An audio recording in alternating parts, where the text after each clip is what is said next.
Elédùmarè ọba ó ń dàgbà nínú ọgbọ́n nínú òye àti nínú ìmọ̀. Ìgbàgbọ́lú Ejire mo tún dé o. Mo fẹ́ kí Olúwa ṣe èyí tán fún mi táyé lolú Ejire. Adémídé Ọmọ́rẹ̀mí ọmọ Akíngbadé. Mo fẹ́ kí kú ayẹyẹ oríkádún tó ń ṣe lónìí. Àṣeéṣe tó ṣe lọ́dún òjẹ́ lágbára Elédùmarè ọba mi. Grandma ló ní kí n máa kí ọ bẹ́ẹ̀. Wọ́n ní kí n kí ọ wípé ọdọọdún là ń rógbó ọmọ táyé lolú pé kó o gbó láyé. Wọ́n ní ọdọọdún là ń ráwùsá Olúwa ṣèyí tán. Wọ́n ní ikú rí ẹ ó sá o. Adémídé Ọmọ́rẹ̀mí wọ́n ní ọdọọdún là ń rọ́mọbì lórí àtẹ lágbára Elédùmarè á máa rí ọ ní o ò ní kú ní kékeré o ò ní fàìsàn lògbà. Ọmọ Akíngbadé orí ló ń ṣe o ò ní jẹ́rù lágbára Elédùmarè ọba mi. Grandma ló ní kí n máa kí ọ bẹ́ẹ̀. Mo fẹ́ kí ọ bí ológun ẹrú o. Táyé lolú Ejire ará Ìsokùn. Mo fẹ́ kí ọ bí oníwọ̀fà ọgbọ̀n. Mo fẹ́ kí ọ bí ẹni tó níran. Ọmọ́rẹ̀mí mo fẹ́ kí ọ nítorí pé ẹni tó bá lórúkọ gan kì í bá wọn sunkún Oriki. Táyé lolú Ejire ìwọ lọmọ wọn ní Ijesa òṣèré orílẹ̀ òbí gbódòporo ní mòye.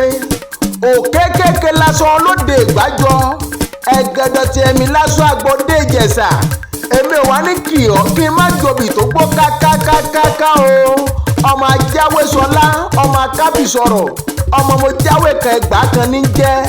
Mo já méjì ẹgbàájì mo já mẹ́ta ẹgbẹ̀ẹ́ta bí mo já mẹ́rin ẹgbẹ̀ẹ́rin bí mo já márùn ẹgbàárùn bí mo já mẹ́fà ẹgbẹ̀ẹ́fà bí mo já méje ẹgbẹ̀éje ní jẹ́ bí mo já mẹ́jọ ẹgbẹ̀ẹ́jọ ni bí mo já mẹ́sàn ẹgbẹ̀ẹ́sàn.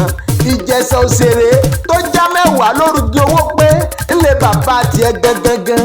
Táyé lolú Ejire ará Ìsokùn ẹ̀dùnjọbí ẹ̀dùn agbórígi réferéfe. Fún mi kí n bọ́ relé kì mí kí n padà lẹ́yìn ẹ̀.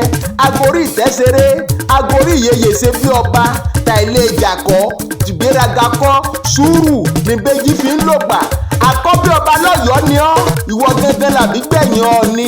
Ọmọ Olú ni ọ́ afúnijẹ ọmọ Olú ni ọ́ afúnimú ọmọ Olú ni ọ́ afúnità ọmọ Olú ni ọ́ tí fúnni tọ̀sán tòru.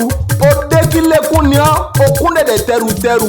Lágbára Elédùmarè Táyé lolú Ejire ó máa ga ni ó máa dàgbà nínú ọgbọ́n ó máa dàgbà nínú òye ó máa dàgbà nínú ìfọ̀kànbalẹ̀.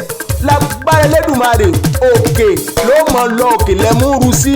Lórúkọ Grandma ni mo kí ọ wípé happy birthday to you Táyé lolú Ejire long life